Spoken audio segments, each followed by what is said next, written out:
fascistas atacaron a todos los que se oponían a ellos, como los liberales y los católicos.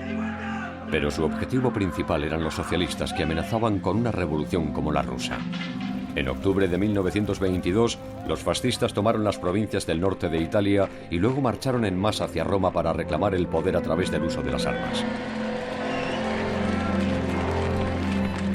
El rey cedió y convirtió a Mussolini en el primer gobernador fascista del mundo. Se convirtió en un dictador. Esta es la historia de Mussolini en el poder. Una historia de adulación. Una historia de sueños imperiales. De una desastrosa alianza con Hitler.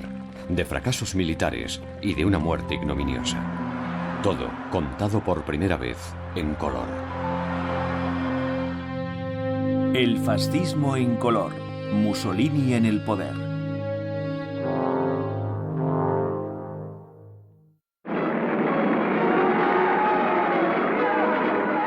Desde sus primeros días en el poder, el principal objetivo de Mussolini era restablecer la gloria del antiguo Imperio Romano.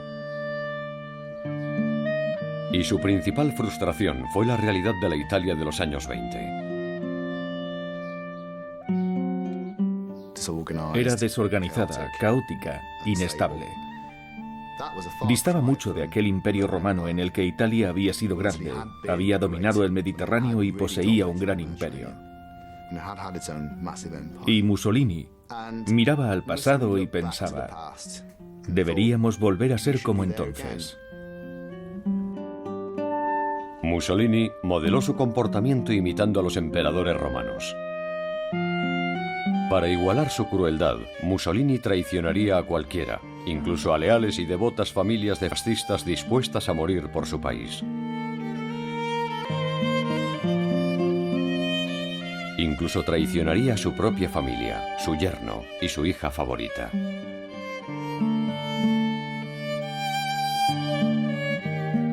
Una vez en el poder, Mussolini empezó a construir el primer estado totalitario del mundo, doblegando a todas las instituciones y a todo el pueblo y sometiéndolos a su voluntad. Para construir un nuevo tipo de italiano, Mussolini sabía que tenía que empezar por los jóvenes. En 1925, Mussolini decretó: el gobierno exige que los colegios se inspiren en los ideales del fascismo. Adesso bambini leggiamo una poesia di Giuseppe Zucca, Duce chiamaci. Se obligaba a los niños a creer, obedecer, luchar. Desde los 4 años se les presionaba para apuntarse a las juventudes fascistas que les proporcionaban armas de juguete y camisas negras. Duce, duce, chiamaci. Duce, duce, chiamaci. La voce degli eroi. Los poemas de los colegios enseñaban a los niños a estar listos para luchar por el fascismo cada vez que su líder los necesitara. La gran voce dei martiri. La gran voce dei martiri. En los colegios intentaban inculcarles el patriotismo e intentaban convencer a todos los niños de que patriotismo y fascismo eran lo mismo. No podían ser patriotas sin ser fascistas, ni ser fascistas sin querer a Mussolini. Todos los niños tenían que escribir redacciones sobre por qué querían a Mussolini o por qué Mussolini era el hombre más grande del siglo XX. Aparte de la propaganda para las masas, Mussolini también creó un estado policial represivo para hacer cumplir la obediencia al fascismo. Tenían una maquinaria muy poderosa, creada tanto por el partido fascista como por la policía estatal. Era una maquinaria muy efectiva en cuanto a la vigilancia, al espionaje. Había muy pocas cosas que se le escapara a la policía fascista o a una de las muchas policías fascistas. Cada semana los cuerpos de policía realizaban un montón de intervenciones.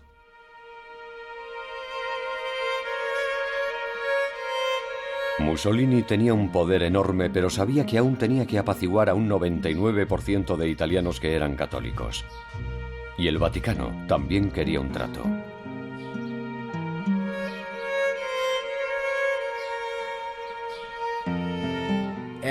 Como resultado del Risorgimento, la unificación italiana del siglo XIX, la Iglesia perdió su estatus y perdió sus propiedades. Los estados papales se desvanecieron, así que desde 1870 hasta 1929 el Papa no tenía país alguno.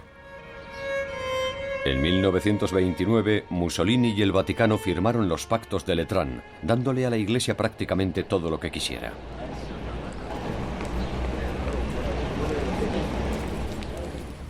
Los pactos de Letrán de febrero de 1929 fueron de los eventos más importantes de la historia del siglo XX en Italia. Para empezar, acabaron con la disputa entre Estado e Iglesia y reinsertaron el catolicismo en la sociedad italiana. Creo que cambió el equilibrio de poder entre la Iglesia católica en Italia y el Estado italiano. Al igual que la monarquía, el Vaticano prefería la realidad del fascismo a la amenaza del comunismo. El Papa asumió el control de la Ciudad del Vaticano como Estado soberano y recibió 1,75 billones de liras, principalmente en fondos del gobierno, en compensación por las pérdidas históricas.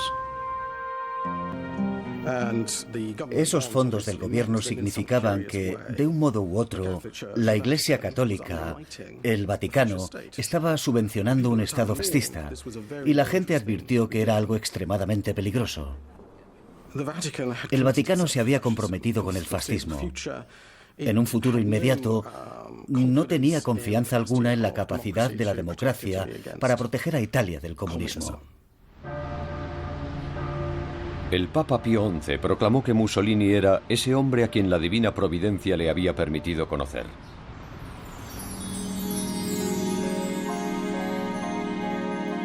En 1929, los cabecillas de los veteranos de guerra judíos y sus representantes fueron invitados para conocer al líder entregado a Italia por la divina providencia. Muchos judíos le habían dado la bienvenida al fascismo como el renacimiento del Risorgimento, el movimiento nacionalista del siglo XIX que había unificado Italia y había liberado a los judíos de los guetos. Su líder era Ettore Obaccia, un rico banquero de Turín.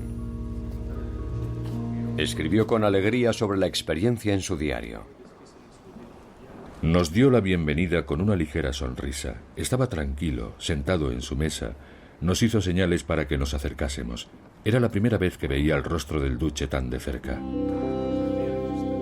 Ettore, junto con sus dos hermanos, había luchado en la Primera Guerra Mundial y luego se alistaron en el nuevo partido fascista. Ettore se alistó en la milicia de los camisas negras y participó en sus actos violentos contra los socialistas. Conocer al duce era la consecución de un sueño para Ettore. Cuando oyó mi afirmación sobre la inquebrantable lealtad de los judíos italianos hacia la madre patria, Su Excelencia Mussolini me miró a los ojos y me dijo con una voz que me llegó directamente al corazón: nunca lo he dudado. In gamba. Grazie. Ettore se vio sobrecogido por una ola de emoción.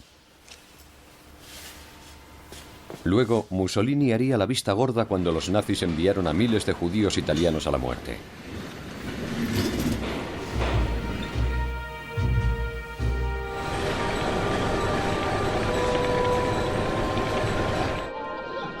Mussolini sabía que Italia debía ser modernizada antes de que pudiera crear un imperio fascista que se igualara a la antigua Roma.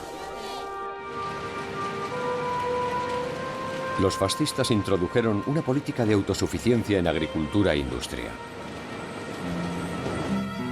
Unas impresionantes obras públicas fascistas para drenar pantanos y construir carreteras crearon muchos puestos de trabajo y eran inmensamente populares.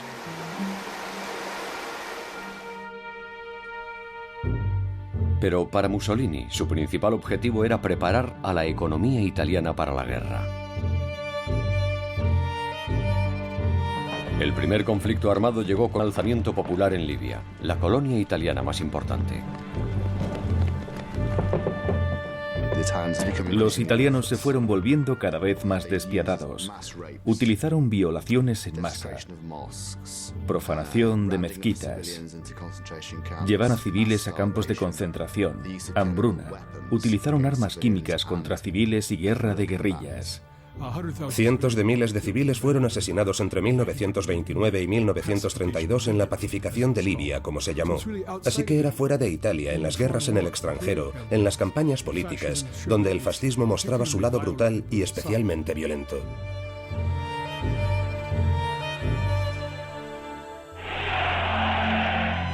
En 1933, Adolf Hitler se convirtió en el canciller de Alemania. Mussolini consideraba a Hitler como un colaborador de menor importancia que le había copiado en su llegada al poder, pero sentía celos del poderío militar de Alemania. Se dio cuenta de que la llegada de Hitler al poder iba a desestabilizar la situación en Europa. Esto abriría una ventana de oportunidad para actuar.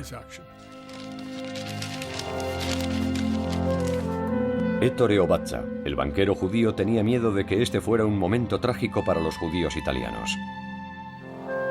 Pero para su alivio, Mussolini ridiculizó las teorías raciales de Hitler. Nada me hará creer que hoy en día existan razas biológicamente puras.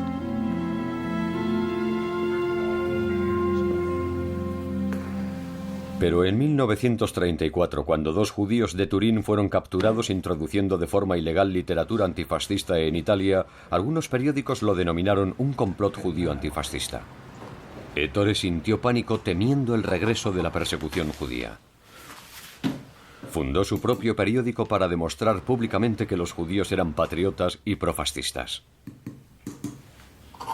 Somos soldados. Somos fascistas. Queremos besar la bandera tricolor por la que siempre estamos listos para luchar y morir. No había un motivo inmediato por el que Mussolini y Hitler pudieran ser aliados, a pesar de que tenían algunas ideas en común. Primero se enfrentaron por Austria.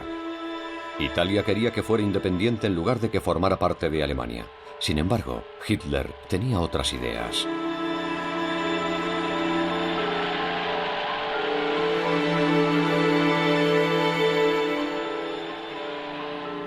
Si alguien lee la primera página de Mein Kampf, el infame libro de Hitler, lo primero que dice es que Austria debe volver a pertenecer a la madre patria. Y no era algo retórico, lo decía en serio. En 1934, Mussolini nombró a Galeazzo Ciano, su yerno, director de su oficina de prensa. Tan solo 4 años antes, Ciano había hecho el mejor movimiento de su carrera. Con 27 años se casó con Eda, la adorada hija de Mussolini. Esta relación acabaría en una tragedia familiar de intensidad shakespeariana. Pero en 1934, Ciano adoraba a Mussolini imitando sus gestos, su forma de vestir y de hablar.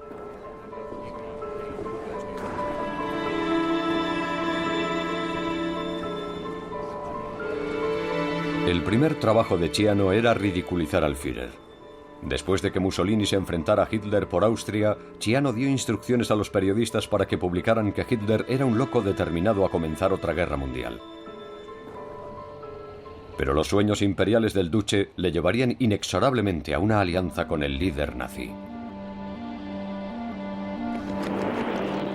En 1935, las fuerzas fascistas invadieron Etiopía, la última nación independiente de África.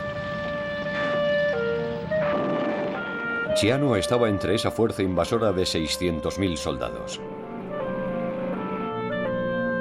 Participó en los bombardeos de civiles y se jactó de ello afirmando que habían llevado a cabo una masacre. El modo que tuvo Mussolini de tratar el problema de Etiopía muestra lo calculador y despiadado que era ese hombre en realidad. Los etíopes resistieron desesperadamente. En diciembre de 1935, Mussolini emitió una orden para generalizar el uso de las armas químicas, gas mostaza y fosgeno, y de utilizar tácticas de terror en masa. Los italianos incluso bombardearon deliberadamente 19 hospitales de la Cruz Roja. Más de 250.000 de etíopes fueron asesinados durante los combates. Durante mucho tiempo, la